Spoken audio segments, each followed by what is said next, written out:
Thank you, Ms. Mon.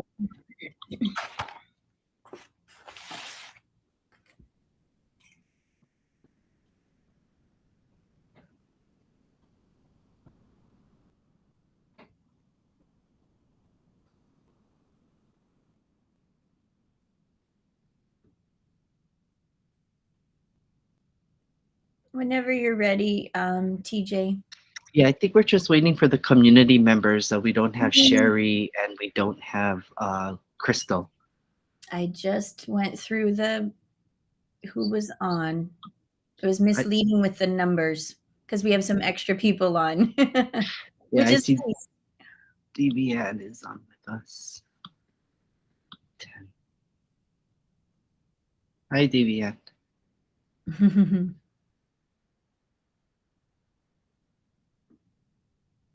All right, we'll give it a couple more minutes.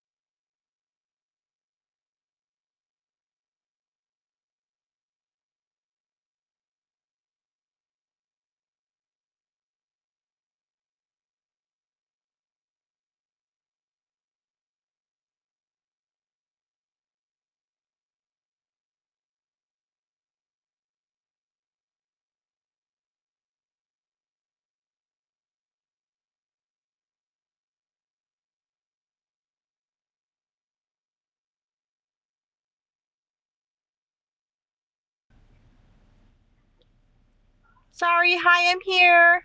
Yeah, there. Thanks, Crystal. We were waiting for you to join us.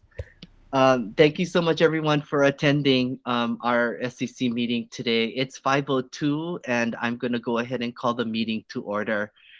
Um, Being that we don't have any old business that we really need to discuss and cover, um, we'll go ahead and move over to new business, and then I'll turn it over to you, Miss Stafford. We can start off with the branding committee. And actually, if it's okay, I want to jump off agenda real quick because Miss Kostick is on, and I know that they're finishing up practices and stuff. So just in case she needs to leave, I wanted to give her a chance to do her athletic update first. And does that work? Yep, thank you. We're going to go ahead and take the agenda out of order, and then we're going to go ahead and start with Laurie for announcements. So, Miss Kostick, over to you. I'm always out of order, so that's okay. That fits me perfectly. I'm not sure.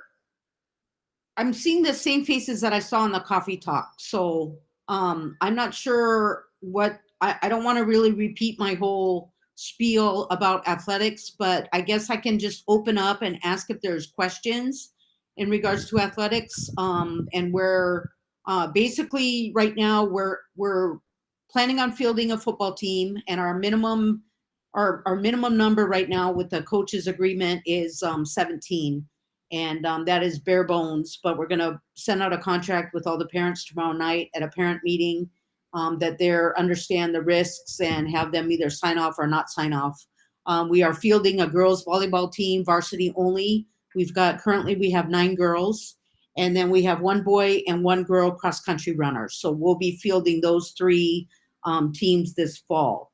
And our numbers have just dwindled because of the vaccination mandate. So if there's any questions, I'll go ahead and take those, or if there's anything else I can clarify, let me know. Ms. Kostick, maybe you want to mention something about uh, fans coming to watch the games? Yeah, right now, as a league, as a BIF, we had voted at our last meeting in September that there would be no spectators allowed. And that's league wide. So that's everywhere. That's home and away games. And that's for all the sports. So they, right now, because of the vaccination policy, it would be too hard for some schools to monitor spectators and that type of thing. So right now we're notifying our parents by this contract that they're going to be signing off on tomorrow night, that they understand that no spectators will be allowed at home or away games. And that is for all the schools. Now, my understanding is that the private schools are also following along with that because it was a BIF AD vote. And then it's basically bare bones. It's the coaches, the players, myself, and then whatever support staff, table, chain gang, whatever we need to run the contest. That will be it. That's going to be there. We did talk about streaming. I think my Jay Blanco is trying to set up some kind of filming so that he can stream the game. The game might not be live. It might be able to be watched, the next day. And then if anyone else has capability of streaming on Facebook or that type of thing, that's something we could look into for volleyball as well. But they just don't want a lot of extra people in the gyms right now. And as far as I'm concerned, or not as far as I'm concerned, as far as I know, the county mandates are still in place. They are, loosening up a little bit with the amount of numbers, but they're still low, so low that it really isn't conducive to us having spectators.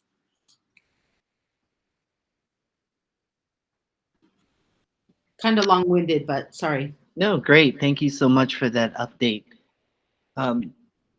If anybody has any questions, you can go ahead and raise your hand, maybe for Ms. Kostick.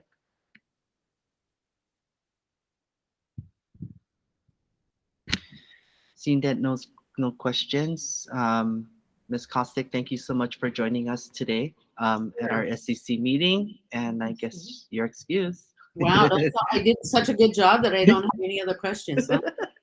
Yeah. All right. Thanks. Thank you for the Take opportunity. care. Okay. Aloha. So going back to our new business, Ms. Stafford, if you want to go ahead and start with the branding committee. Sure. I think a lot of these updates were things that we covered on the coffee talk as well. And I know a lot of the same people are here, but with the branding committee, we are, if you get a chance to read the principal's message this month, you'll hear a little bit about things that our staff has been working on.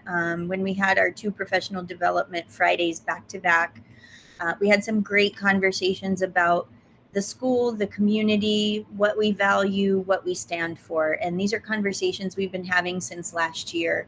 And since I've come in as principal, we've had a pretty good turnover in staff. From my first year, I think we had 8 different teachers because of teachers that had retired. All seemed to be around the same time, and then a few more last year that retired. So we're working, kind of solidifying where we are as a staff. We have a lot of alumni on our staff now that are really talking about traditions and things that were done in the past.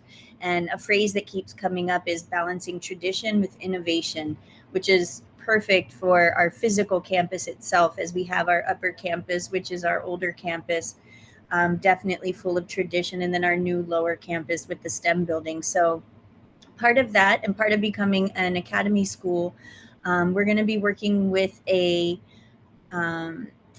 woman named Pam Daly, who's going to be helping us with our branding of our school. And so we've been working on our new vision and mission, and what we stand for. And so we are really looking to bring together some people from the community, parents, students, teachers, staff members, business partners, anybody who would like to be a part of that branding committee to help create and share what we stand for and help everyone get a better idea of what that is. We sent out a survey at the beginning of the year asking certain questions about what people knew about our school, what their perceptions were of the school, and we're going to be using that information to help us as we move forward.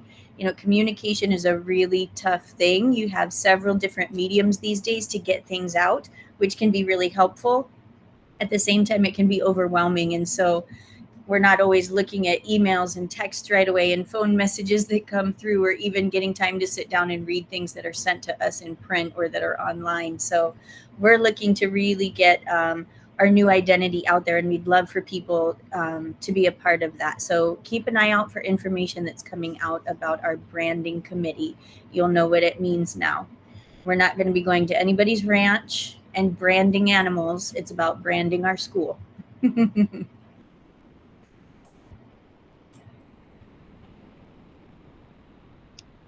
Thanks, Ms. Stafford. Does any members on the committee have any questions with regards to the branding committee?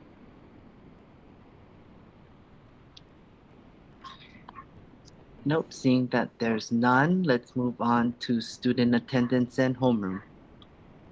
Another thing we're trying to get out there is to help students and families realize that school starts at 8 o'clock. So this year, we, as a staff, we did decide that we wanted there to be some type of a check-in for students every morning. And this was where we are sharing a lot of our social emotional learning lessons and helping the kids start in a positive way. But we also felt that having students check in with the same teacher every morning would be really helpful, because we as homeroom teachers would get to see who's not here, how they're feeling when they first come to school, and try and develop those stronger relationships, and be able to identify when kids might need to talk or might need something a little bit different for the day. We can give a heads up to other teachers. So it's been really successful in that way, as our counselor Erin Henderson has helped us with themes and mini lessons each month that we can focus on. And so, like, this month is bullying month. Last month we focused on self-management and controlling your emotions and recognizing emotions. And so, unfortunately, again, with communication, apparently we didn't communicate very well that homeroom is mandatory. So even though there's not a grade assigned, it is an advisory class. So students do still receive an S or a U for the class. And so as long as you show up, we're really working to get kids here before 8 o'clock. The bell rings at 7:56 to allow them transition time so that they're actually in their homerooms at the start of the day at 8 o'clock. So we're really trying to get kids here between that 8 to 8:15 time, and encouraging them every morning to try to get here just a little bit earlier so that they can be a part of that great start to the day. So if you can get the word out to anyone that that, oh, that homeroom thing that you haven't been attending, no, that's part of school. Our school day runs from 8 to 2:15. So we appreciate any help we can get.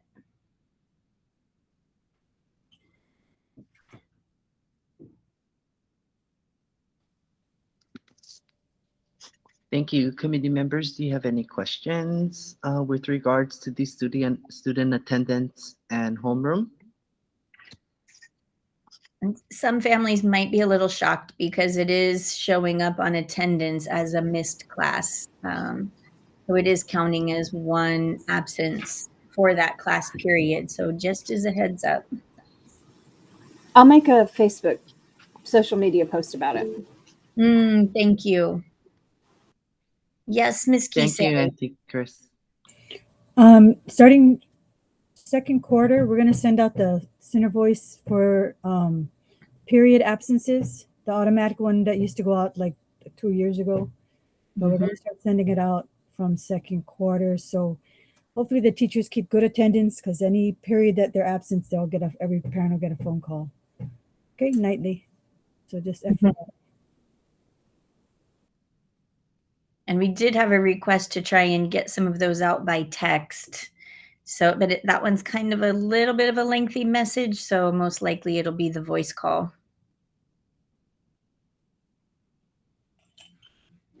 Any other questions?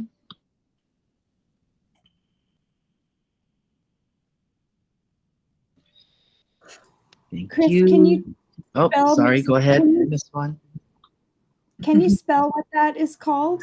The system, Cinevoice, did you say? Yeah, Center Voice, SYNREVOICE. I don't know if that's right. That's not spelled. I think I've been spelling it wrong.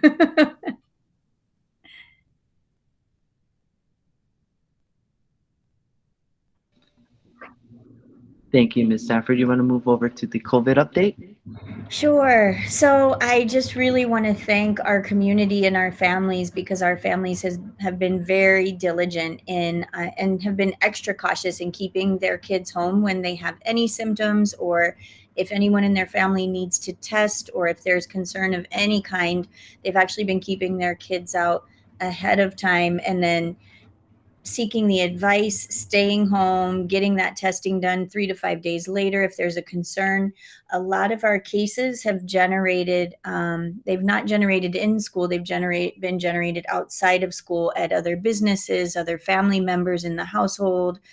So we've been able to have no spread on campus, which is, I need to knock on many, many things, but I owe all of that to our families. I receive calls on a daily basis, even just asking what they should do, or making sure that I'm aware of why their child is absent, or just saying, well, we're traveling to the mainland, what do we need to do when we return, or letting me know they just got back from Oahu and wondering if they need to do anything. So I very much appreciate the work on the community's part and our family's part in helping keep our school a safe place. And I just encourage people to keep doing that, because our numbers are definitely looking better across the state, but especially on our island.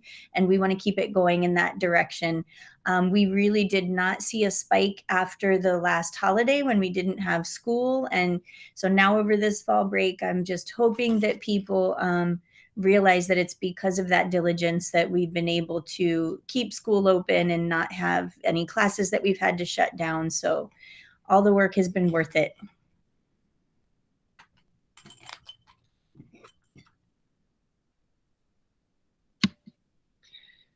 Yes, and I'm sure it's a community effort in stopping the spread of COVID. So thanks to everyone. Oh, even the businesses in town and Hamakua Kohala Health, Kamehameha Pharmacy, all of the places that are offering the free testing for our community. It's amazing. I think we have more testing opportunities during the week than Kona. So that makes a big difference too. And that's a lot of work on their part, setting those things up and having them available. Anyone has any questions with regards to the COVID update?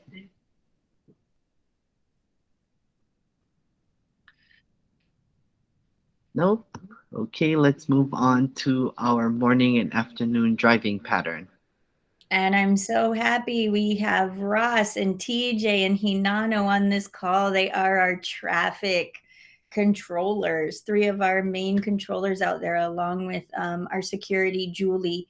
And then all of our EAs are helping in the afternoons now, just with managing students on campus to keep the roads safer and keep the kids off of the roads as they transition out of school. So any of the 3 of you that would like to share a little bit, I know we've had some things out on social media just stressing about the new pattern, that we're all going to be going in one direction no matter what.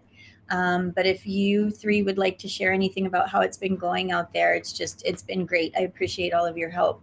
And they've been doing such a great job. I don't have to be out there as much. I just fill in if someone's out. But they pretty much even have people that cover that now too. So they've handled it.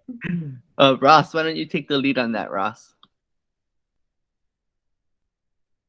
All right. Hi, everyone. So the traffic has been running really smoothly in the mornings, especially. There are times where I think it was either one day where we didn't have to use the detour because Hinano and Julie were inside and they were pushing the vehicles through quickly enough to where we didn't have to use the detour. But when we do need to use the detour, it's right around when I want to say right around 7:40, 7:45 is when we need to use the detour. I've been keeping track of the numbers of vehicles that come in the morning. So we're averaging about between 260 and 275 cars in the morning. And I'm counting everybody, staff, the buses, the parents, the guardians, whoever's coming through, I'm counting it all and I'm putting it on a spreadsheet because I'm keeping notes of how many cars are coming in.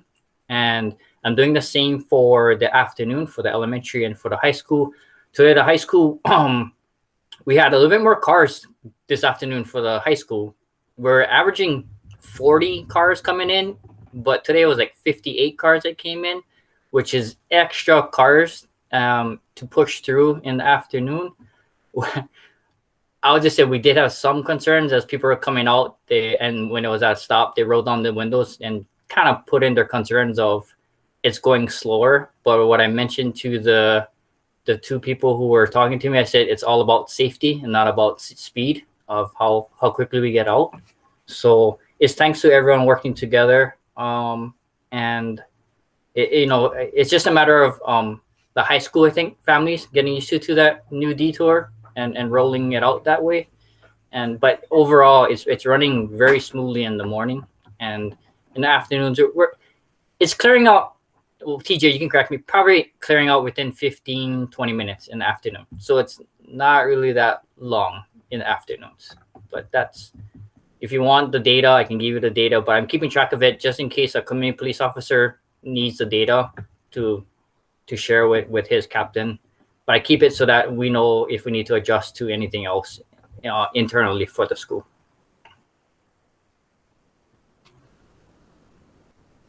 Thank you, Ross.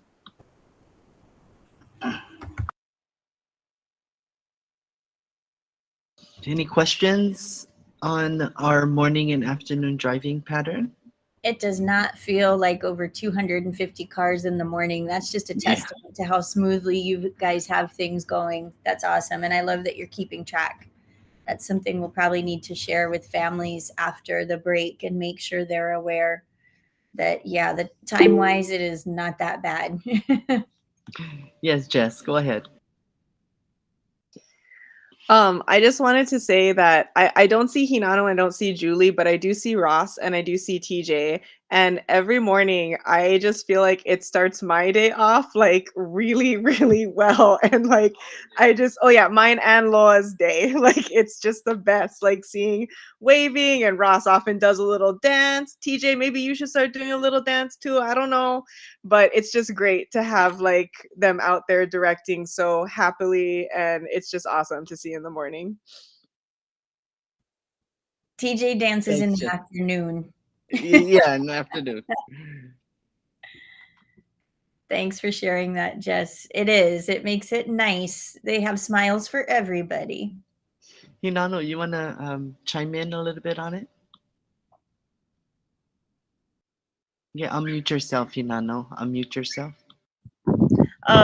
Miss Loyola is very appreciative of us high school staff helping out because they have a lot of elementary parents that coming through. But sometimes they give her like high blood pressure and stress because I push everybody through. When elementary parents was parking, I'm pushing high school parents through, busing on, and they're like, she's like, Hinano, you can't be doing this. I said, nah, they know how to drive. But she's very grateful. Every morning she said, I'm very grateful for your high school staff. I know that she's very appreciative, and everything you're doing to help the elementary school helps our high school as well, because we're all mixed in there together. So, and we're already developing those relationships with those families before they get to us. So that's a bonus.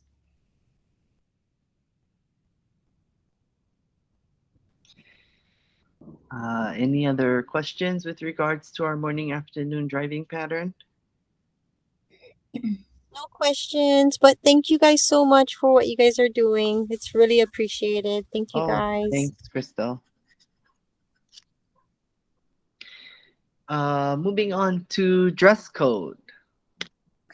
So I've talked the last couple of meetings about our dress code, and I know that this is something that the middle school SSC or SCC is working on right now as well, because I've seen some posts on social media asking for feedback on things like hats in classes, and getting some ideas around what other schools are doing.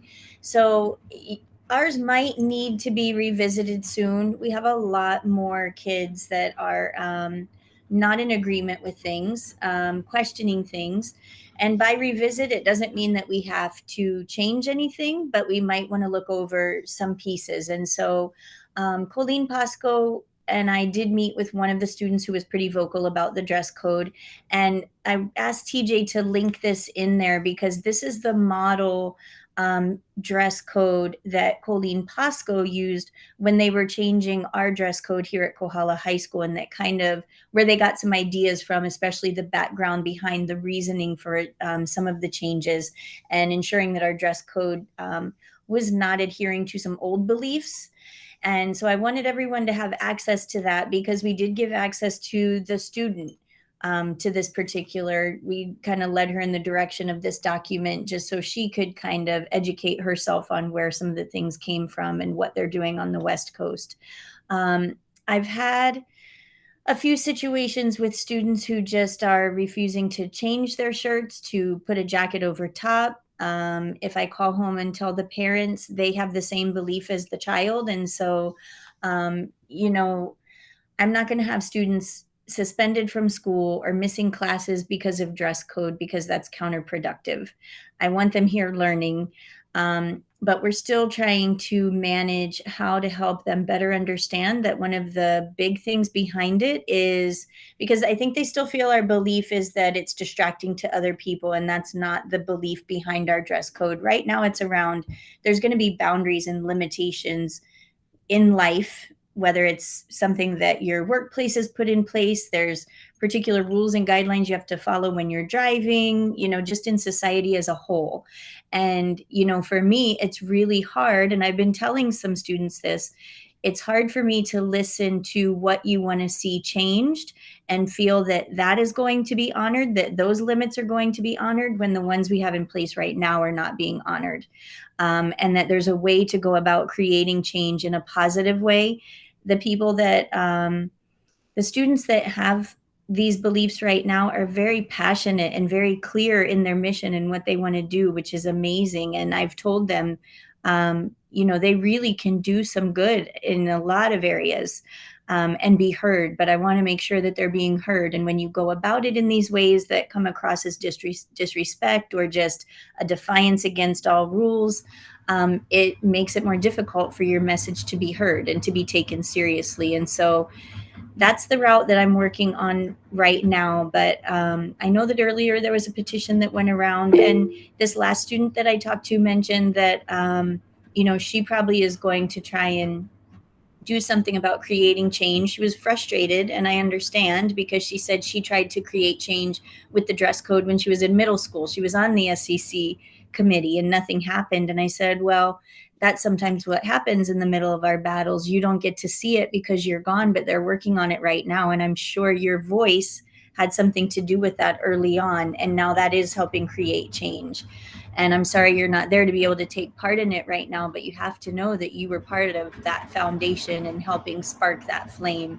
So I'm hopeful that she kind of joins with the other student and they do find a productive way. They've been invited to the meetings and have been told, because parents and students seem to feel like I can just new dress code and it's all my decision and it falls all on my shoulders. And I told them there's a process that we go through and it needs to be fair and everybody's voices need to be heard that this affects. So you do have access now to that document just so you can kind of see what the students are seeing that might be coming to SCC. And even if they don't, maybe this is something that we start with looking over it, inviting some students to share with us with their own voice what their concerns are. My last piece, and then I see your hand, Ross. We've told them that the biggest piece that's going to be part of this is whatever we put in place has to be enforceable. There have to be guidelines. Like right now, it's very easy for me to say, our guidelines say from here to here and everything in between needs to be covered. So it's very clear when someone is out of compliance. So that's going to be the hardest piece in instituting a new dress code, is for it to be able to be enforced. Yes, Ross. So you're absolutely right. The middle school is going through this whole dress code thing, and I'm going to drop a link because this is sort of what they're taking a look at as far as their dress code. Which there was conversation of these adults kind of making it, and I don't know if I'm saying this correctly, like gender neutral. So when the rules come out, it's not specifically talking about a boy or a girl on what they're wearing. And then in that link, if you can see it, is that they're showing a picture of what you need to cover during that time. So this has been a conversation at the middle school of how to help change up some of these rules for the dress code, which I like the direction that they're heading into, because some of the rules were just kind of, I don't know if outdated is the right term, but I think that the middle school is heading in the right direction, and the 3 students that were on the SCC meeting there were very appreciative of how they were looking at that link and what it was saying. There was still some confusion on certain things, so we're working that out on the next meeting to answer their questions. But as far as the adults that were on the SCC meeting at the middle school, everyone seemed to agree that it was much better at the way it's saying how students should dress, and that it wasn't specifically geared towards a girl or a boy, but it was just sort of gender neutral. And one thing that did stand out in that last meeting was the idea of how it came about in approaching the student when it came to a dress code thing. That was one of the biggest concerns that the students had said, that they don't like, if they're going to be corrected on their dress code, that sometimes there were teachers who embarrassed them in front of the whole class. And that made them feel very insecure about themselves. And so the middle school is working on how to handle that better when it came to dealing with the students in a private way, so that they understood that what they were wearing was inappropriate. But it seems like the middle school is heading in the right direction on this. So it's just something I want to share with the rest of you. Thank you, Ross. Yeah, it's nice to have this.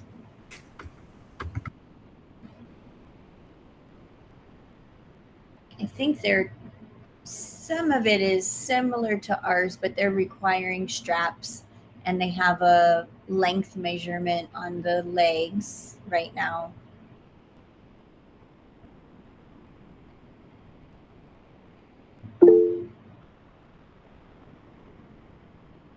Yes, Hinano? I have a question regarding the hats.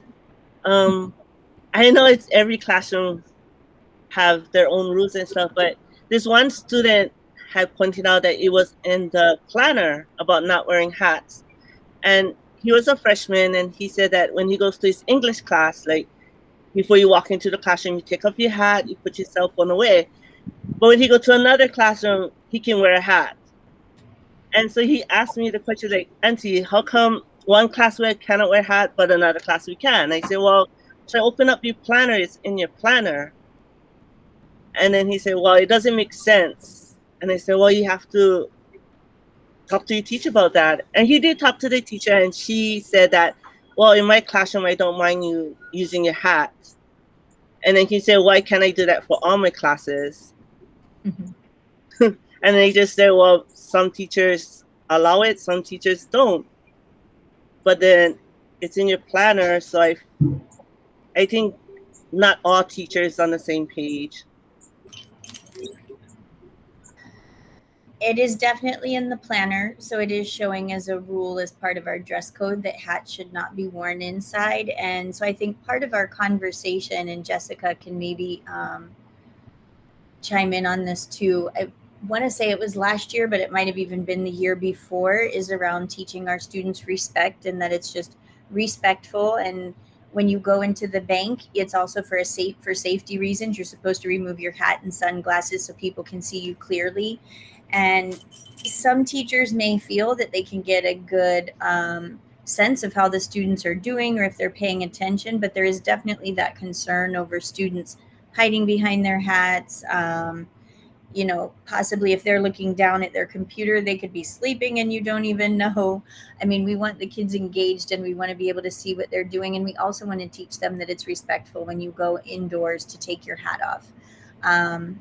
And so I think we're kind of struggling with the same things right now with cell phones, where some teachers are, not requiring that phones be away except for instructional time. They're allowing kids to listen to music. And the conversation I had with teachers the other day was around, if you feel that you can manage that, then that's something that, and you choose to have that, then you cannot write up students for problems with cell phones because I can't reinforce it if you're not following the same rule that we have in place across the school.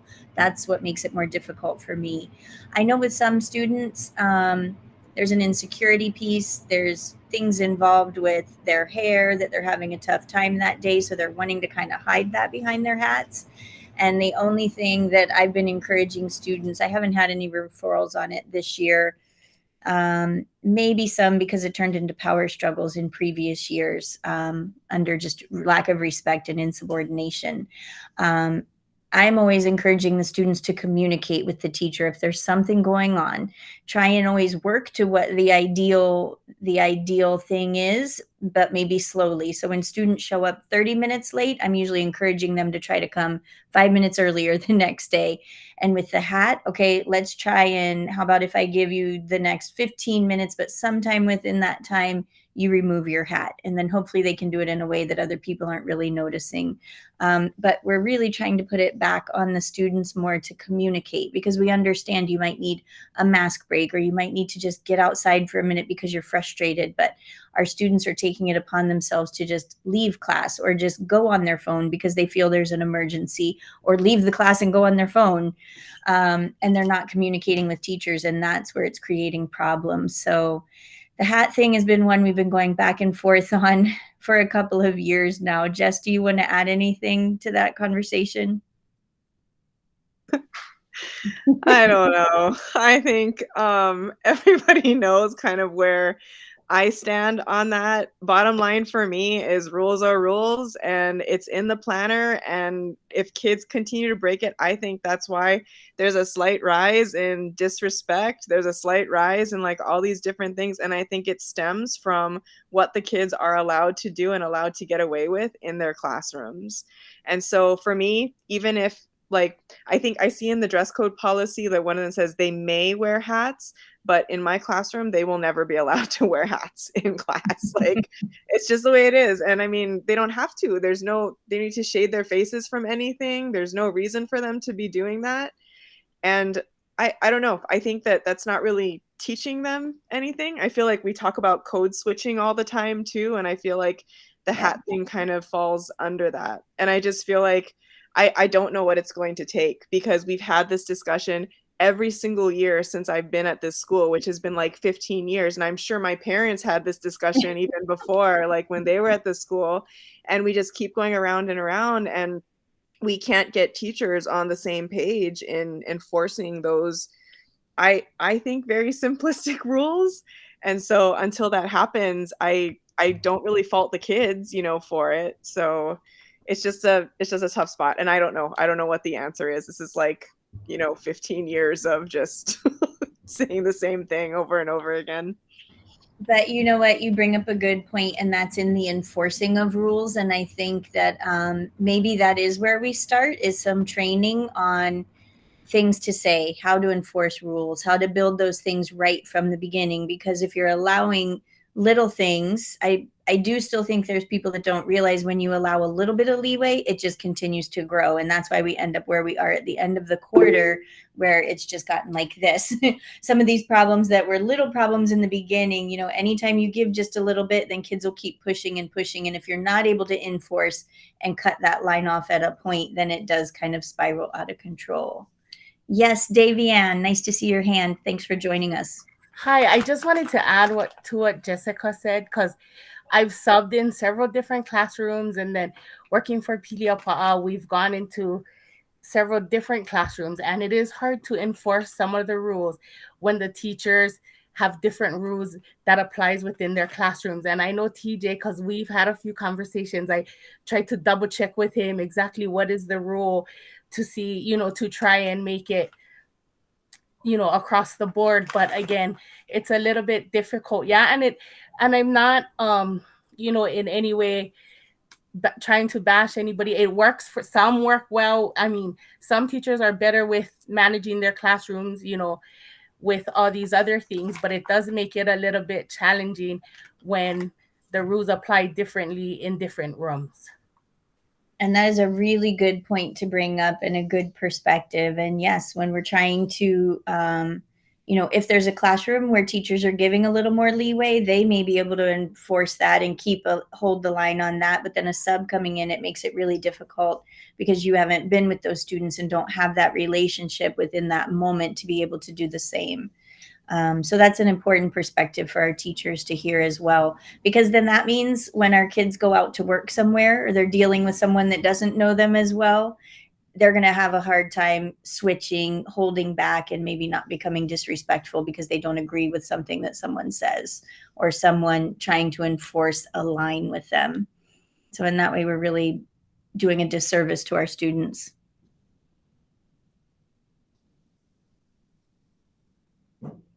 Thank you, everybody.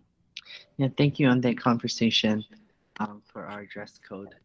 And I know, yeah, Jess, that it's so right about going back and forth, because I think even with my first time when I was first at Kohala High School, it was the same thing too. Hat, no hat, hat, no hat. So yeah, it's kind of been going back and forth. I think if, we all get on the same page, especially the enforcing rules and stuff like that, right? If we're all systematic and, a rule is a rule. So anyway, moving on. That kind of like concludes all of our new business stuff that we kind of need to cover for this SCC meeting. So at this time, I'm going to ask for any open discussion from anyone. If anyone has anything that they'd like to address or bring up before the committee, you can go ahead and raise your hand now.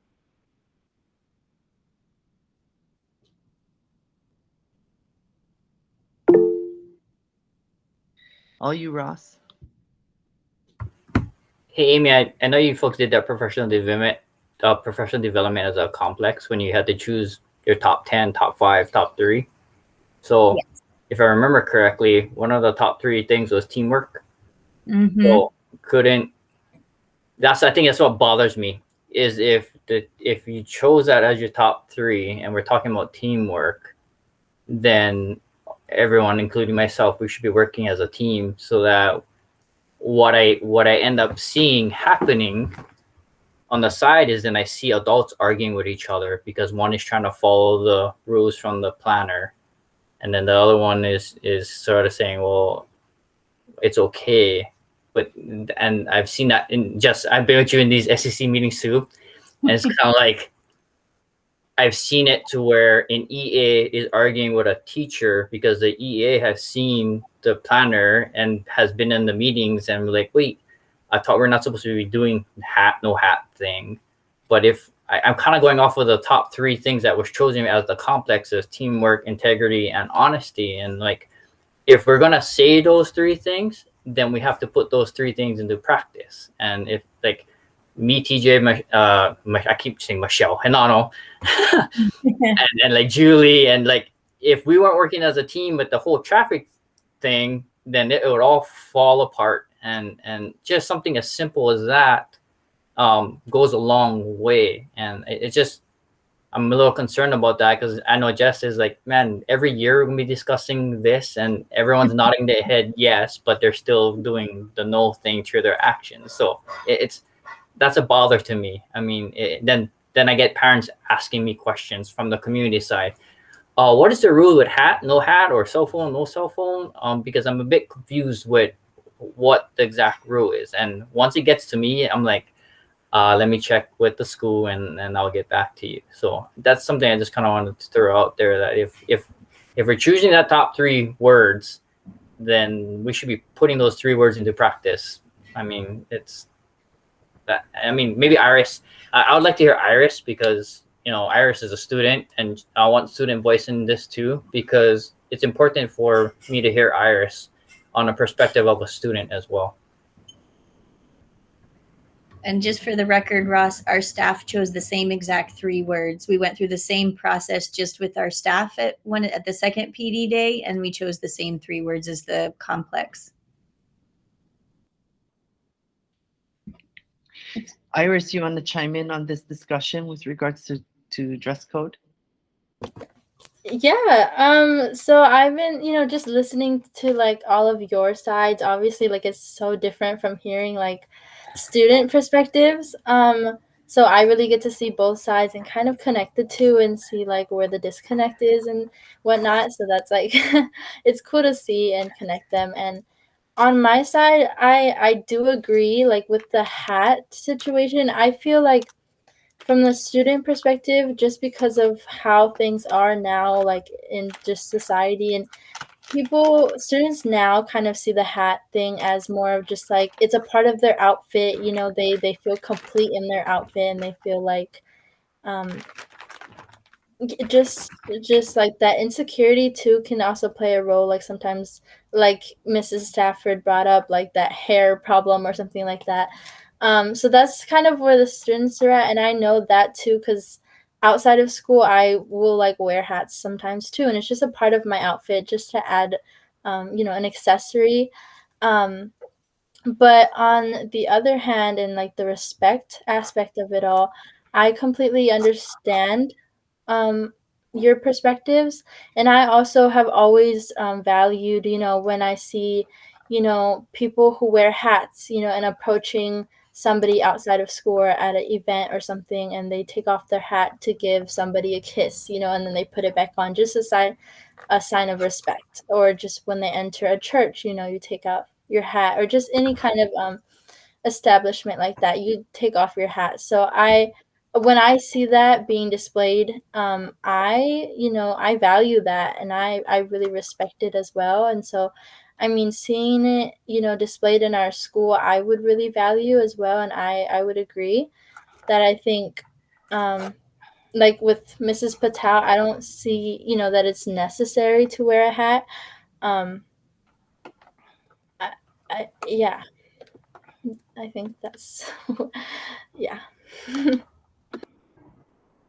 It's really great to hear that perspective, Iris. And I think probably something that we need to talk with students about more to better understand where they're coming from. But through all of this conversation, I think one of the solutions is just additional training for some teachers who have a harder time enforcing those rules, and how to communicate that out, that that's the expectation from the beginning, and how to reinforce it in a way that's not going to get you into a power struggle, because these are the things that we see. And then I think teachers decide, well, I'm just going to let them keep it on because we're losing class time and we've got to learn, and I don't want anyone to lose any more learning time. But I think that's part of the piece that can help, is just helping those people that are struggling with being able to reinforce some of those rules. But and then, yeah, if I know that I've had some kids that have actually talked to me when I was teaching class and said, oh, I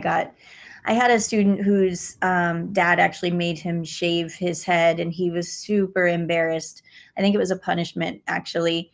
It was when I was teaching elementary school, but he was super embarrassed. And the fact that he was even at school was amazing for the day. But he and I talked, and I was able to talk with him later also privately and see for myself and reassure him that it seemed like a really huge thing to him, but really it looked great, and, start making him feel better. But because we had that conversation, I was able to allow him an exception just for this one time. But I made it clear in the communication that that's what it was for, this period of time until he could feel more comfortable. But,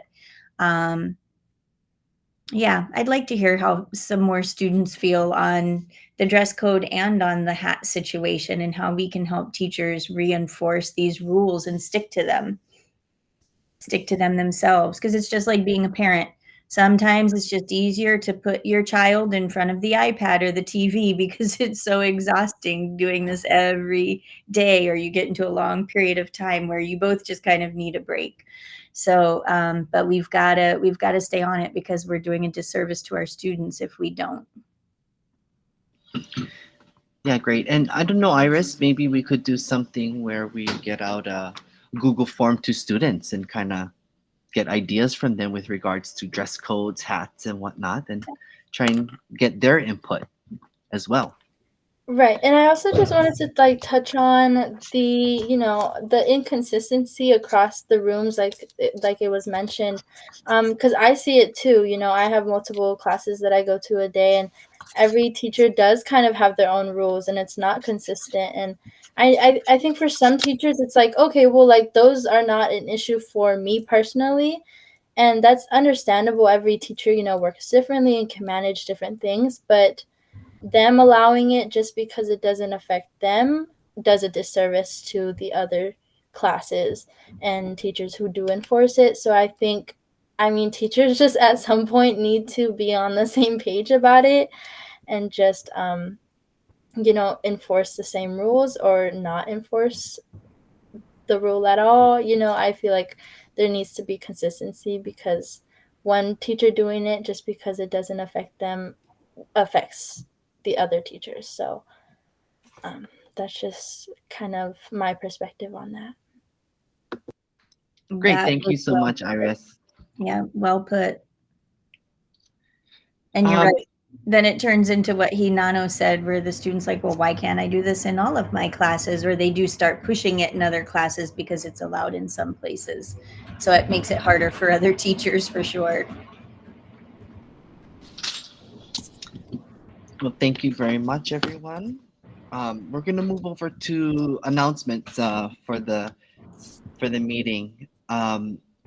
Recently, we had our interim superintendent Hayashi visit Koala High School. And Ms. Stafford, if you want to kind of give a little update with regards to that.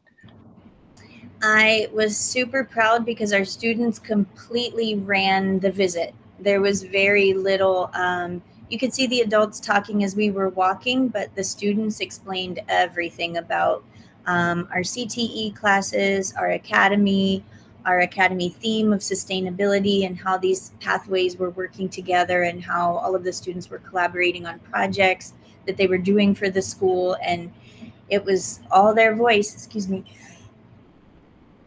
sneeze. It was all their voice, and they did such a great job in representing the school and explaining to our visiting team that was here what we do. The campus looked beautiful. They commented on just how nice everything looked. And students moving around campus, everything was just, weather couldn't have been better. It was great.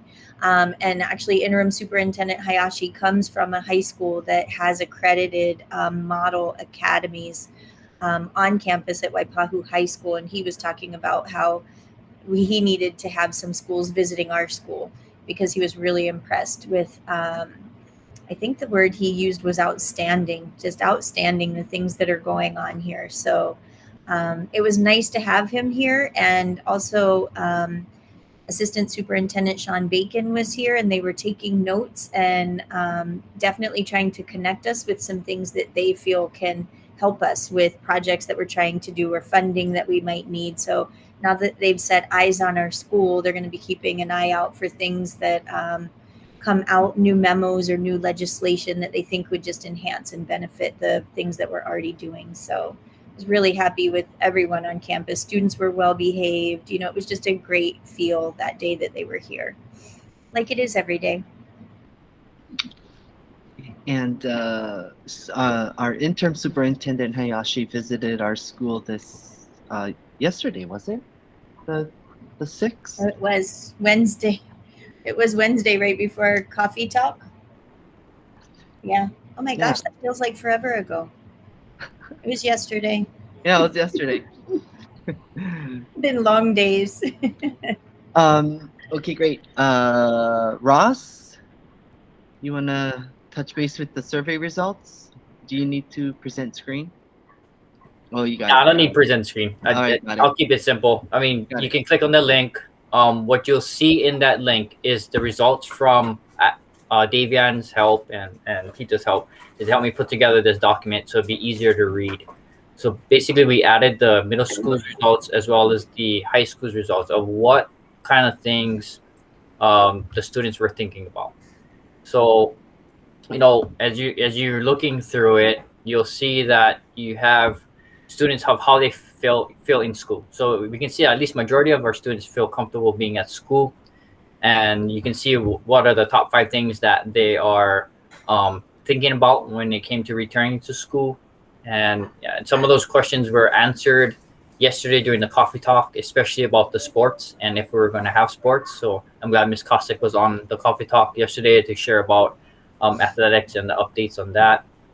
And I know Amy and the other 2 principals had shared more about, the safety protocols and procedures there were some questions that they had asked, specific questions to Amy, and I'm pretty sure Amy will probably do an answer somehow to those questions.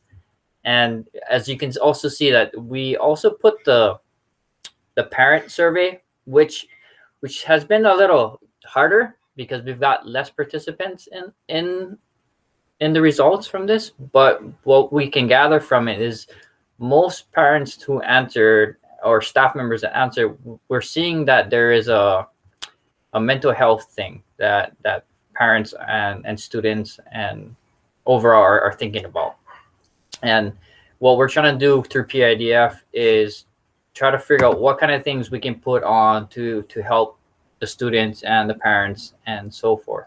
One thing I wanted to add, and I want to put this other link on there with you folks, because this may help with talking to certain students about what they think about things. Because on the survey, we had asked if you would be willing to talk in a discussion about decision making at the school level.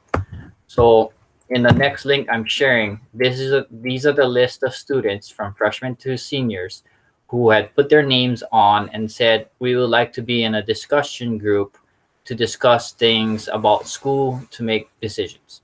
So hopefully this will help, because you don't have to search now for students. They actually put their names, and these are the ones that are willing to talk about things about school. One of the things that we're gonna use this list for is because the North Koala Resource Center is looking for youth directors as well to help with decision makings for different projects in Kohala. So we're going to be reaching out to these students to see if they'll be interested in participating in that as well. So I want to thank Jessica too, because she had helped me with kind of putting together some names as well. But all the names that you see on top, that link is all the names that they voluntarily put their names, that they wanted to be a part of the discussion when it came to a decision at the school. So hopefully that helps. You can go through the results of the survey. If you have any questions, you can just reach out to me. I don't want to take too much more of the time because we're almost at 6 o'clock.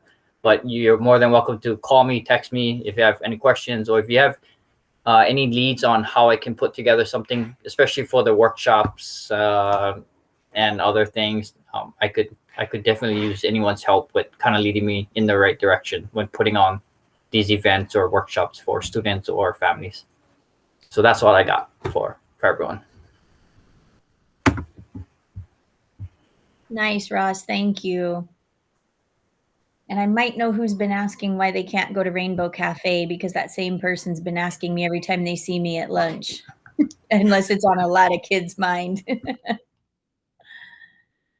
And we really appreciate you doing that. We had some great information, and I was able to share a little bit with my homeroom this morning too, and following up from the coffee talk and sharing about some of the questions because of needing to talk with a student about putting their cell phone in their bag and not just in their pocket this morning.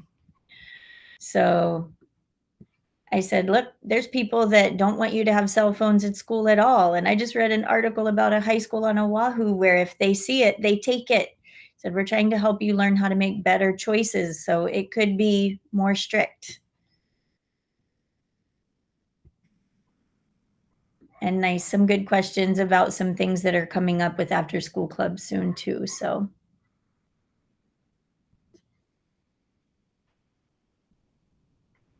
And thank you, Iris, for saying you'd be willing to be in a discussion.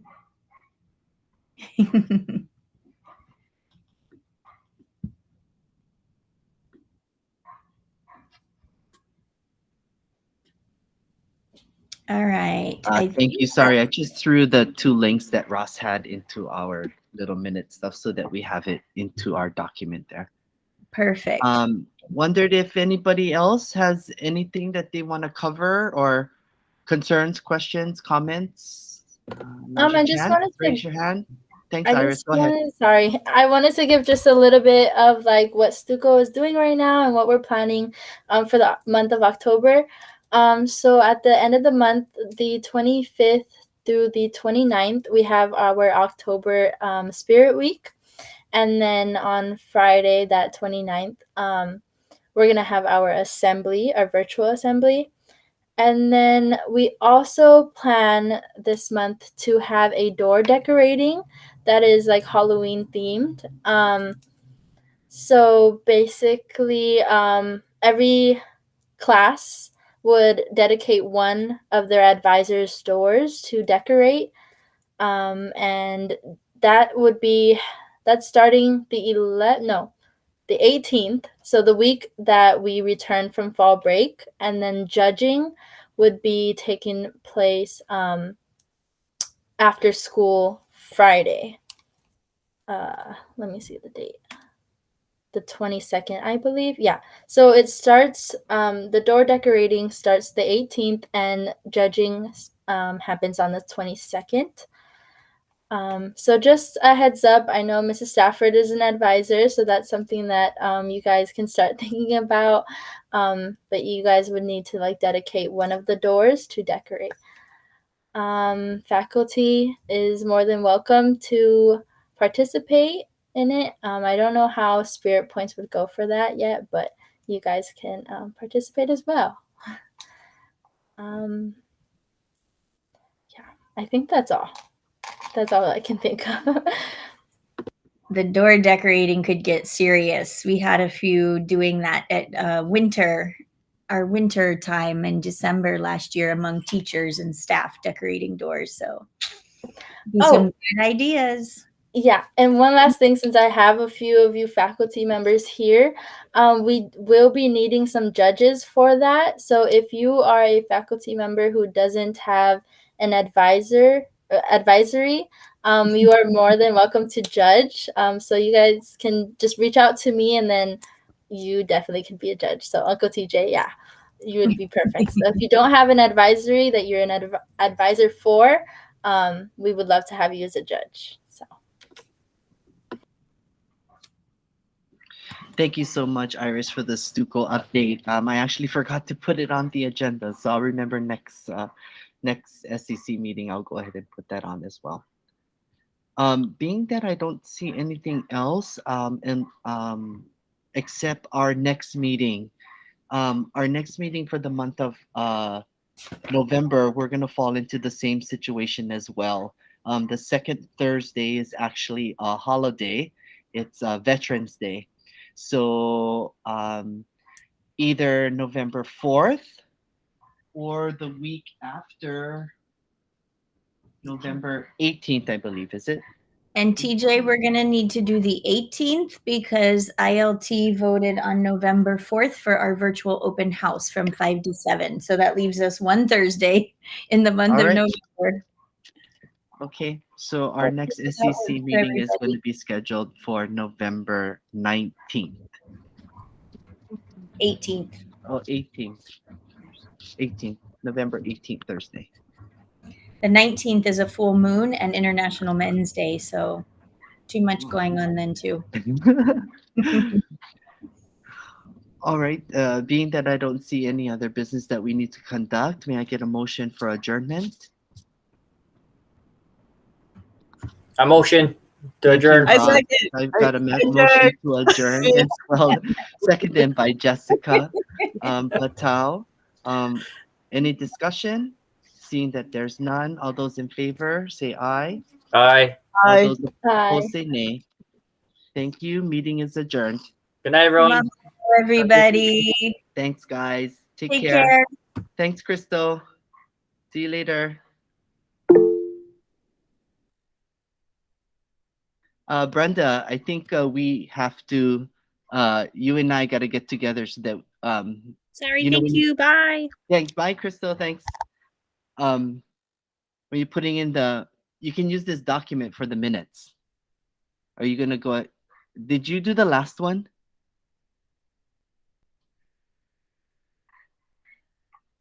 I wasn't sure.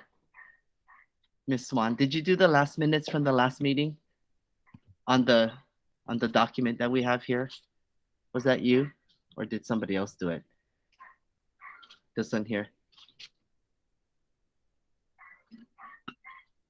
You can unmute yourself.